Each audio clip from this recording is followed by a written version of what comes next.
meeting is being recorded. Hi everyone, and welcome to another quick session. 45 minutes of drawing fun. Today we have Rosebud, and if you've not done a session with me before, how this works is I'm going to use different colours for different levels of shading. So you're very welcome to use different colours along with me, but what I'll do is I will use pink where you use light shading. I will use red where you use a medium kind of shading. And I will use, I've got a burgundy colour that I will use for the shadows. This just helps you guys visualise where I'm actually doing the different colours. But you are very welcome if you want to have a go. I've got my reds. I've actually got my greens today. So depending on how this goes, I might actually do a colour version of this as we go. I'm definitely not a colour pencil person, so it could go very, very, very wrong. Anyway, I'm going to start off with my pink. So that is the cue for you guys to basically use your hard pencil, sketch very lightly. These are just for your guide marks only. Okay, on our page, we're going to find roughly the centre, and we're going to shuffle up ever so slightly. And we want to draw a circle that is just under a quarter of the page. So I will show you what I mean. So this is our,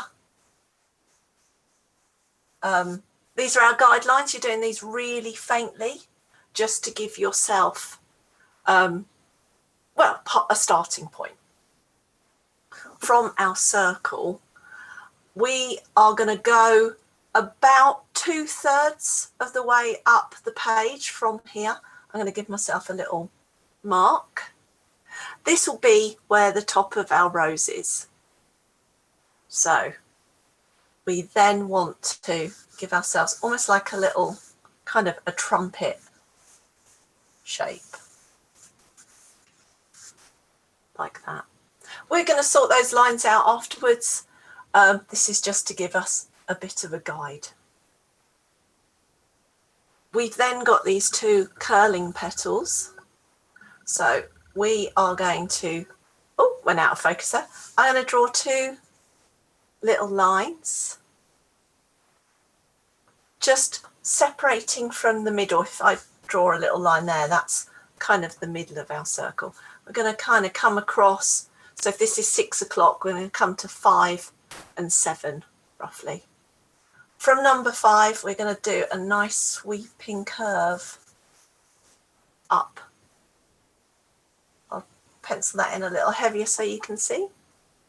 And then we're going to do a similar curve on the left-hand side from our 7 o'clock, but we're going to kind of change the angle slightly at the top. So similar curve. You don't want them to be perfect mirror images of each other. And then we're going to sweep out. So we're kind of sitting below that trumpet shape. We can then scoop back another curve. Like that.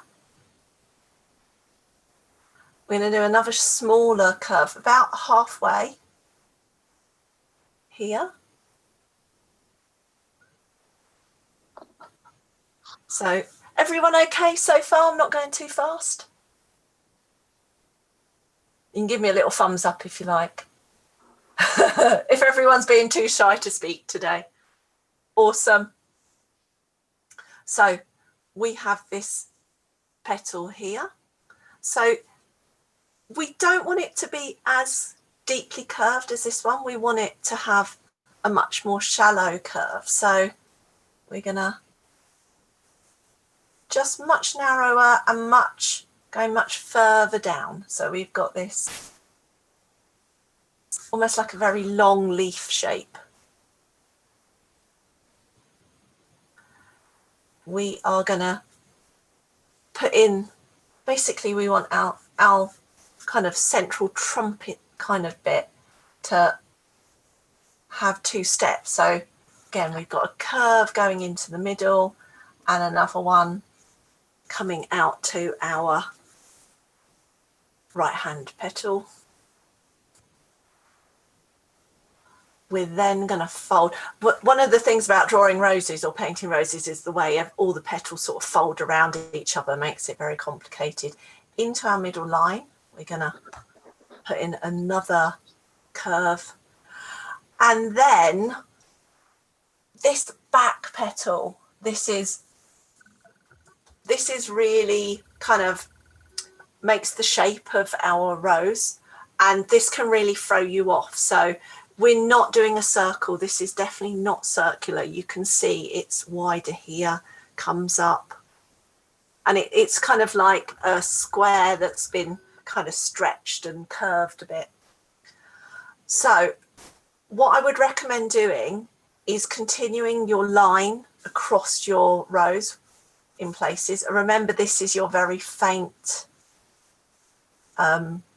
guidelines that you're doing this with. So you're going to come in before you hit the base there. You're going to come across these two petals. You're going to curve across, dip down, and coming back again to our 5 o'clock point.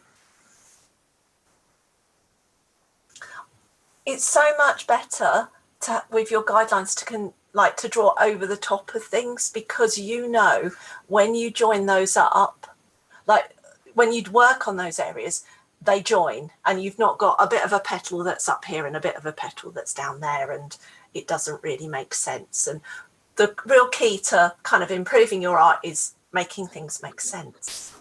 Okay, we've got 2 water droplets. So I'm going to do a bit of a teardrop. I would recommend doing these quite large, particularly if you're kind of, you know, still a bit of a beginner with your art, because it just gives you a place to work. And then a round droplet a little bit higher up. If you want to, you could put a third one in. It's always better to put clusters of odd numbers of things, but you know, I was quite aware of we've got time limits and things like that. But if you've got time to put 3 in, I would definitely do it. We're then going to start to map in our stem. I'm going to switch over. You keep with your pale colour. I'm going to switch over, see if I can manage to get a colour picture out of here. Where we've got still our 5 o'clock and 7 o'clock, what we want to do is just join those up below with a faint mark. This, although I've put it in as being curved, you can see this is definitely not perfect and symmetrical. So we like pencil mark, get that curve in to get the shape and the proportion right, and then really refine it afterwards. And then you can pop in your stem. If it helps, if you're like me, I have to sit at an angle when I do these, so it's really hard for me to get a straight line. A good way of judging it is if you grab another pencil and move it, rest your finger on the side of your paper. You can see I went a bit wonky at the bottom there, and move it up and give yourself guide marks. You know that you're getting a really straight stem or line, whichever it is that you want to do. And then I'm going to put in the other side of my stem next to it. We then have these the sort of the bits of the bud that open up to show our flower, and what we want to do is fan those out. Don't be tempted to repeat them. They can be different sizes and different shapes. So I'm going to come in from my 6 o'clock. I'm going to put in a bit of a smooth wobbly line, a smooth curved line, join that up, and then again, it's all about curved lines with this. This is the only straight line you're going to have in this picture. I might sort of have some dropping down. So remember, this is this is 3D, so we're going to have things that are in different directions. So we would have something like that, and then maybe have two curving up. You don't have to do an exact copy of mine. What you need to do is focus on your picture making sense. And if you don't have enough gap to put one here, put one lower down. It's called artistic license. So this little one here that I'm just sketching in now, this one we're going to keep pale. And the reason we're going to do that is because it will then look like it's on further away from us and on the other side of the rose from us. We do that by having a reduction in the contrast of something to create distance. So because I know that's going to be pale, I'm going to shade that little guy in. Ready. Because to be fair, I'm barely going to touch that now. So you can do that now. You can give that a little pale shade. We might put a little bit of shadow in later on, but we'll keep that quite limited. I'm going to stick with the green for the minute. And what I want to do is you guys can now start to sort of shade a little bit heavier. We can work on this. I like to get this done because then I'm less likely to smudge it when I come and work up here. Whereas if I start working on I do all the rows and then come down to the stem, my hand's going to be kind of working on here and smudging it. So I've got my distant one here. I can shade in lightly all of this other left hand one. Can apply a little bit more pressure to it.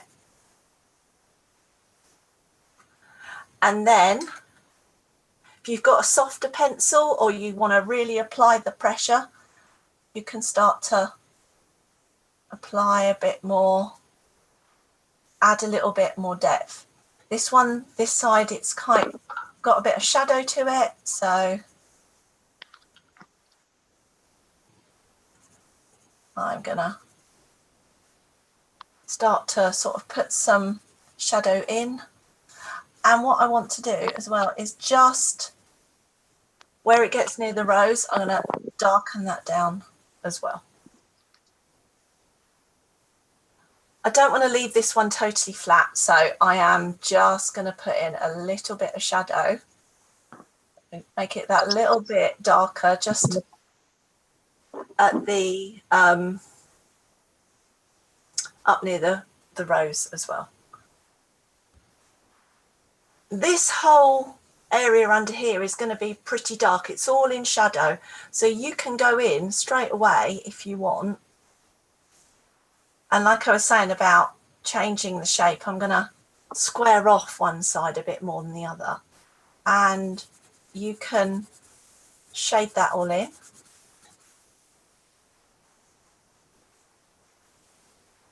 You can start to take that down the stem. And when you get about a quarter of the way down the stem, what I would do, either switch back over to your light pencil or just take a little bit, go a bit gently, a bit softly, and just put in a light shading coming down.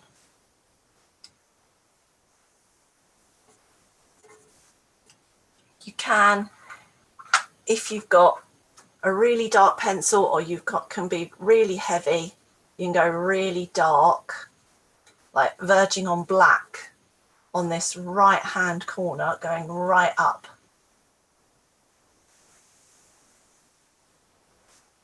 Under the rose. You want that to be as dark as you can possibly get it without damaging the paper that you're working on. This whole contrast and darkness works really well and makes that rose really pop. If you don't have contrast, your pictures can look a bit flat. I'm then going to work on these two. This side we're going to have a real difference in contrast. So we'll have the really dark, but we'll also have white areas. So we've got some difference between the ones on this side and the ones on this side. So start off again with your light shading, getting a nice grey, or if you're working in colours, getting a nice green on it. Leaving some white areas though. I'm going to colour in the underside of this leaf. I might put a little bit of pale shadow in the middle, but definitely don't want to do too much.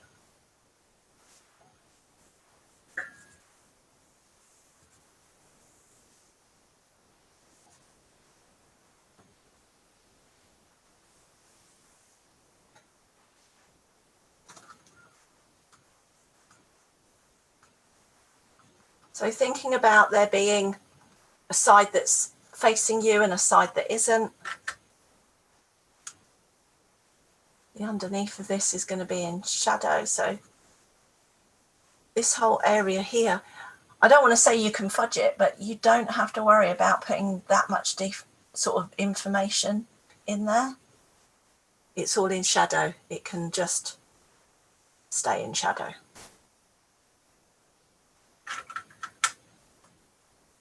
Okay, so when you guys have done your stem and you're happy with it, give me a little thumbs up and I'll know that we're ready to move on.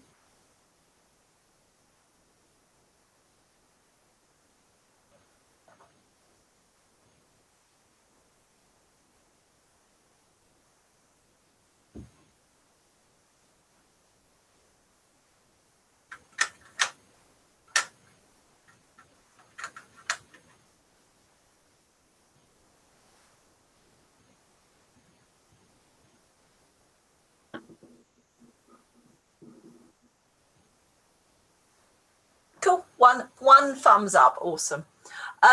So while you guys are doing that, I'm just going to do a very quick little plug, which is if you follow me on Facebook, or should I say Easily Does It on Facebook or Instagram, you'll see we've just added a huge load of new events and sessions. So sort of for the rest of this week, I'll be adding all my summer sessions, and there's also my monthly free drawing session and things like that all added. So and there's some kids ones for over the summer as well. So please do follow us if you can. Very much appreciated.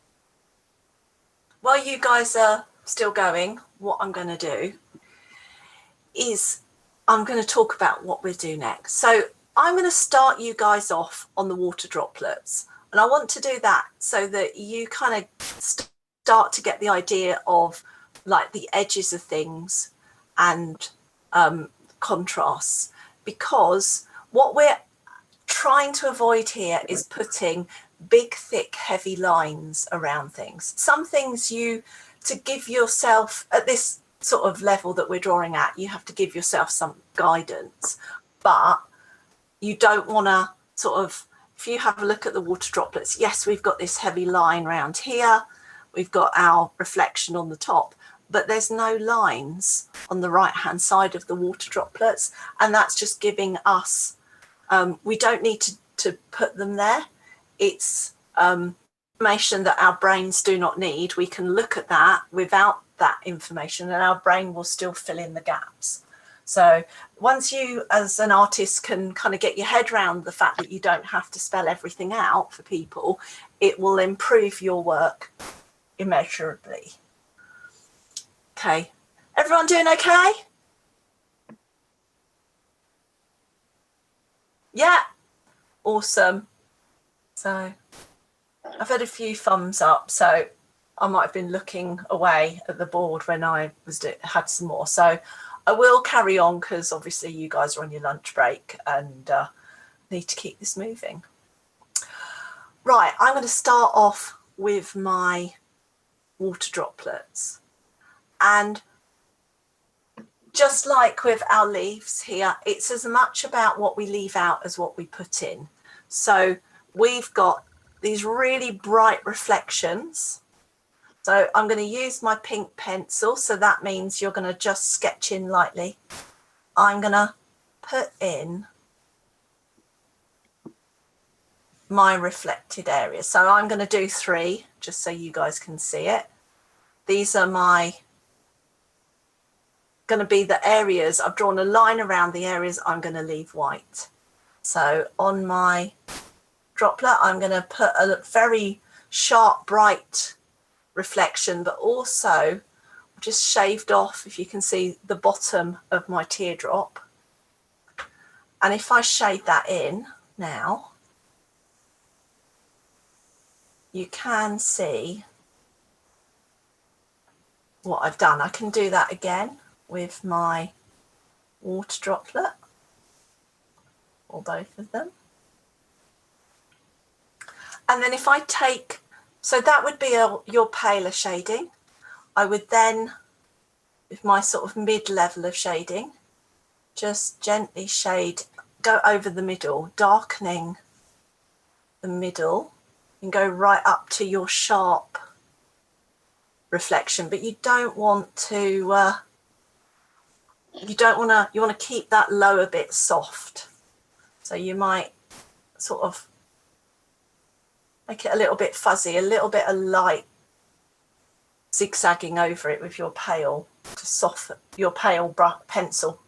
I was doing a paint session last night, so everything's brush and everything's paint instead of pencils and paper. And then if I put in a really dark reflection at the top, I bring it round, but although I'm doing a dark line, I'm going to go underneath my lighter area at the bottom of the droplet, and then I'm going to do shiny things have really sharp contrasts. So right next to my white, I'm going to put a little dark contrast area, and then I want to just underneath with my dark shading blend out a little shadow underneath my droplet.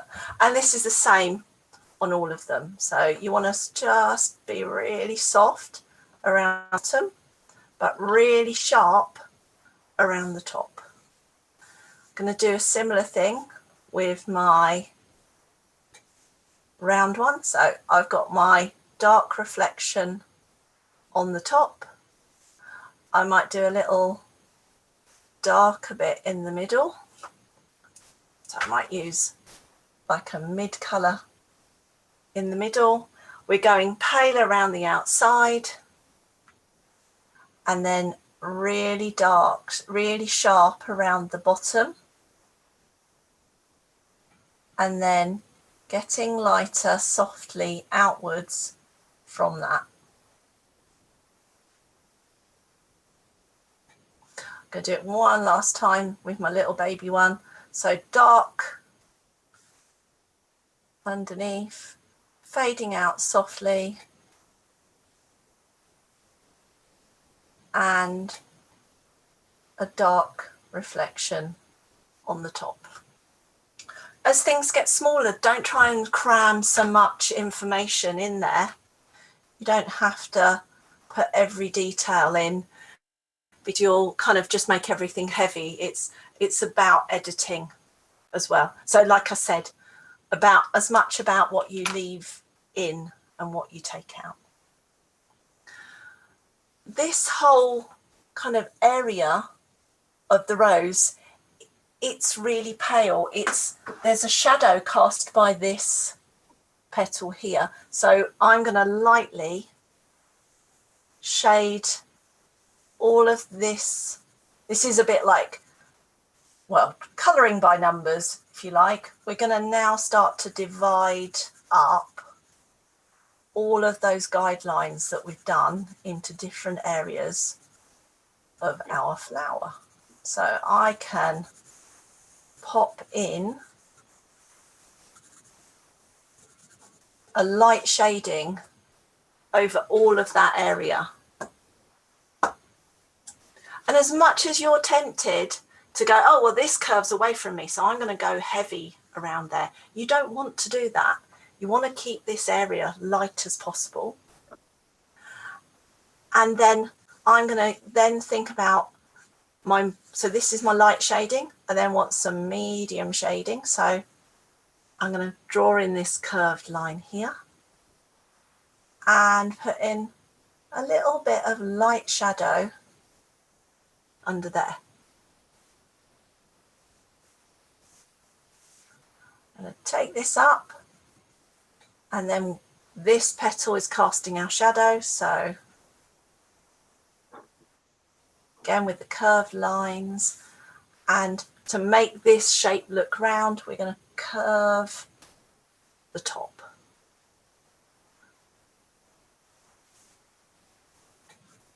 When I was a kid, we used to have these, I used to have these colouring books that were kind of like mandalas, almost like a spirograph that you would just sit and colour all the little patterns into. And this is almost a bit like one of those to a degree. So once we've got our nice solid area in, we can just blend and soften the join between the two shades.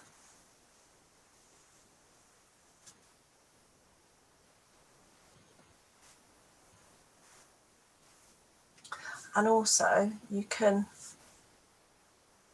a little bit more softness around creating the shadow under the water droplets. Then we're going to go in really heavy again. So creating shadow. We don't want to go quite as dark as down here, but we're going to create our shadow under our curled petal here, and a little bit just at the bottom there. We've left this with not a lot of contrast because we're going to put our big shadow under here. So that will tell us where one petal starts and the next one stops. I've done this big area on one side, I'm going to do it on the other. This side we're actually going to have the lightest area as being white, and our sort of first shade or first shadow will actually be in our lighter kind of a lighter pencil mark. So I'm going to start to put some lines in, leaving this predominantly white so that we've got a nice bit of difference between the two sides of the rose.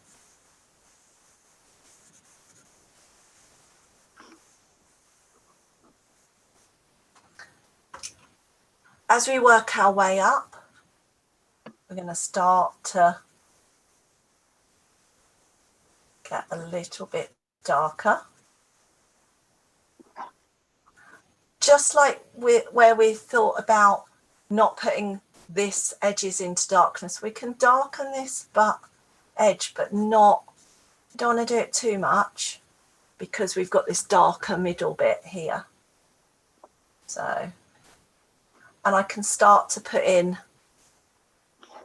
some of the rough edges of the petal. By the time we get up to the top, underneath this curved petal here, we're going to get really dark.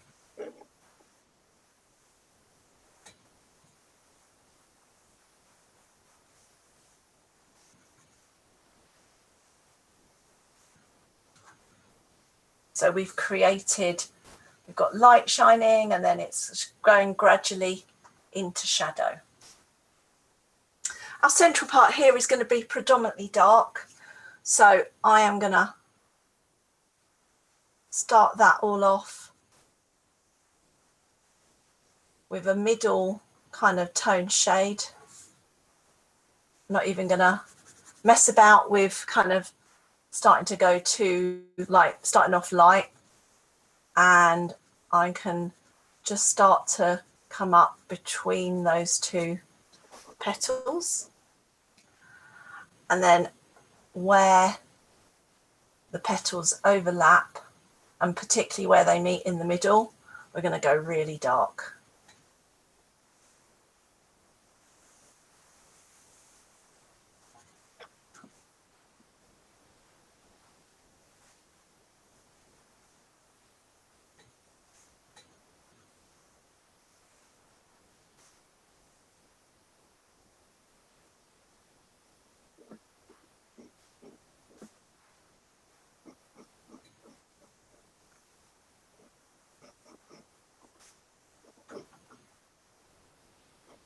Everyone doing okay?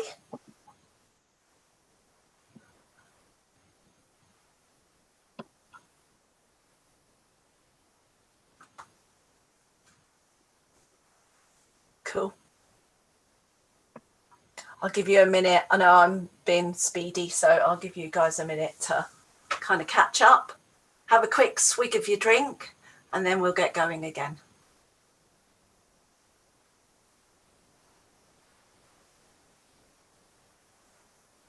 I can have a swig of my drink, actually.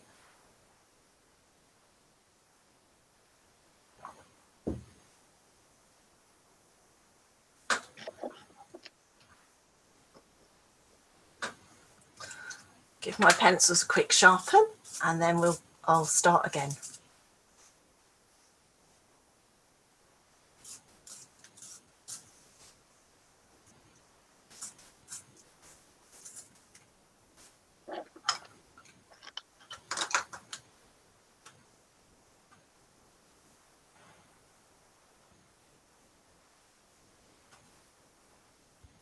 So these petals, we want them to have shape and dimension to them.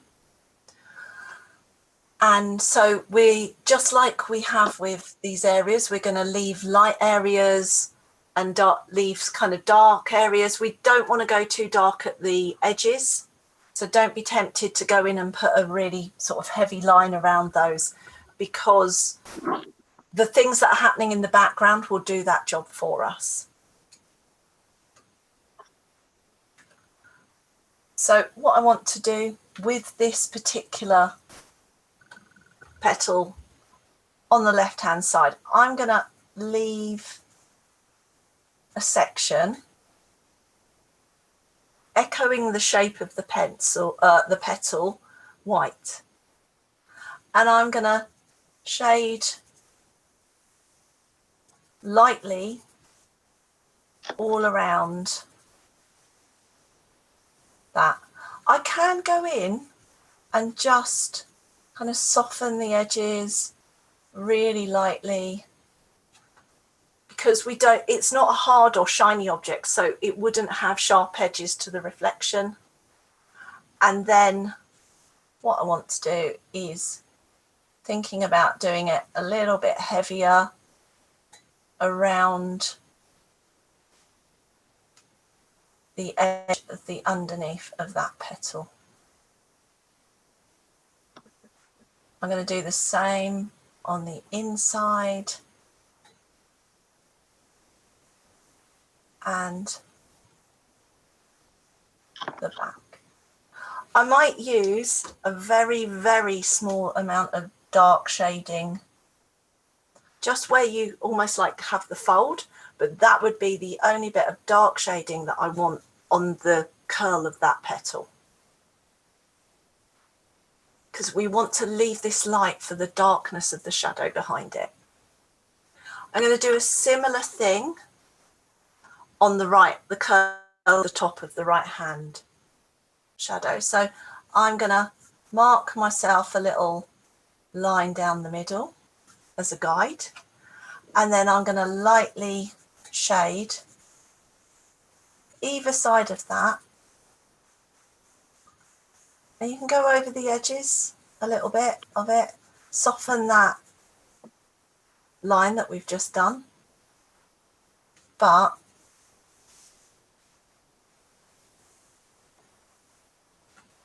You don't want to go too dark. Again, on the edges, just a little light shade in.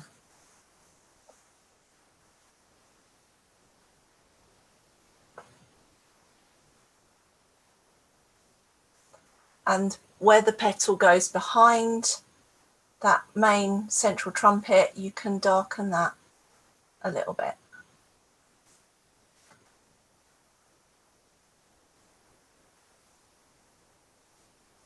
This central trumpet's really dark. So what we want to do is this kind of area here, you can start off with your light shading just next to that petal. You can pop in a little bit of darkness to differentiate between this petal and that petal. And then the rest of the central part, we're gonna shade quite with like a medium shade.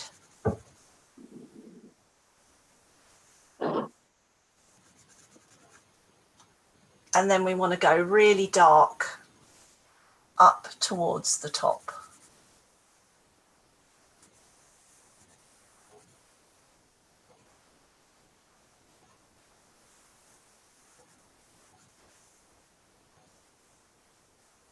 And I'm going to take that down, that heavy shading down the inside of the right hand petal. And see, we didn't need a big kind of heavy outline on stuff. We've given ourselves an edge by leaving that light. If we put a heavy line in, it would have been really confusing where that petal ended. I'm going to give a little bit of a kind of fluted-y edge to the top of my trumpet. Just make the line a little bit wobbly.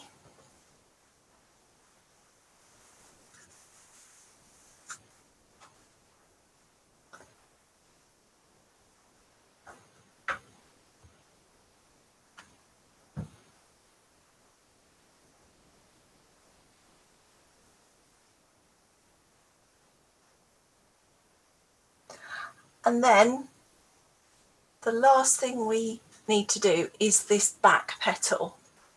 So if we look at this back petal, it's dark down here in the right hand side and just behind this lightest area of the rose there. It's gonna kind of stay at like a mid-grey pretty much all the way around, and then it's going to, where it's sitting into shadows and tucking behind things, it's going to get darker. So just like we did with the central part of the rose, we can sketch everything in a mid-tone to start off with. So a medium pressure, maybe with our softer pencil, if we have one. We can block in. By blocking that in as well, you can tell, make sure that your lines from earlier do all meet up. The only thing with doing this is you've got to remember where your kind of edges of what you've done is already before we go back and put in our darkest shadow. You could possibly put in just a light shade here. So we've got a bit of contrast, so I can use my pink there. So we have a light shaded area there. And just like I was saying before, if you're going to shade around that area, do it so that the blend is soft, because we don't want a sharp contrast because it's not shiny.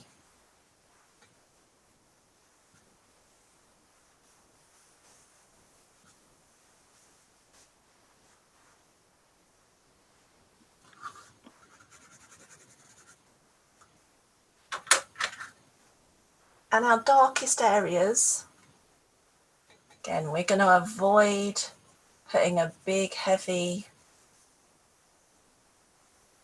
outline on things. We're going to shade in this section coming up, we would have a really dark shadow tucking in behind here. There would be some light here, so there wouldn't be much of a shadow in that area. But coming behind this rose here, reaching, you know, its darkest point down here at the bottom under this kind of bowl of the rose.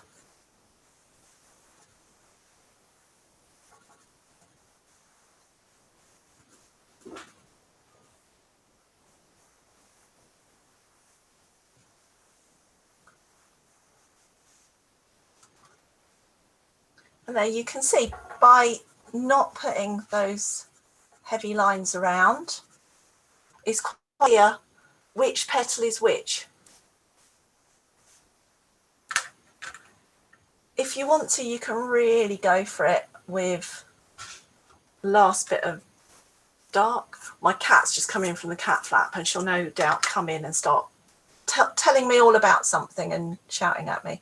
So you can use a little bit of black on this picture at the very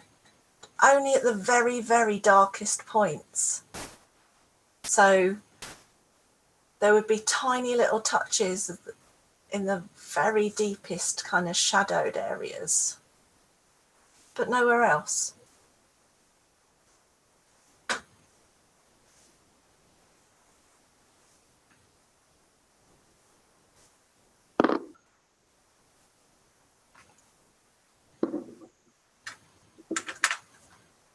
And there we have it.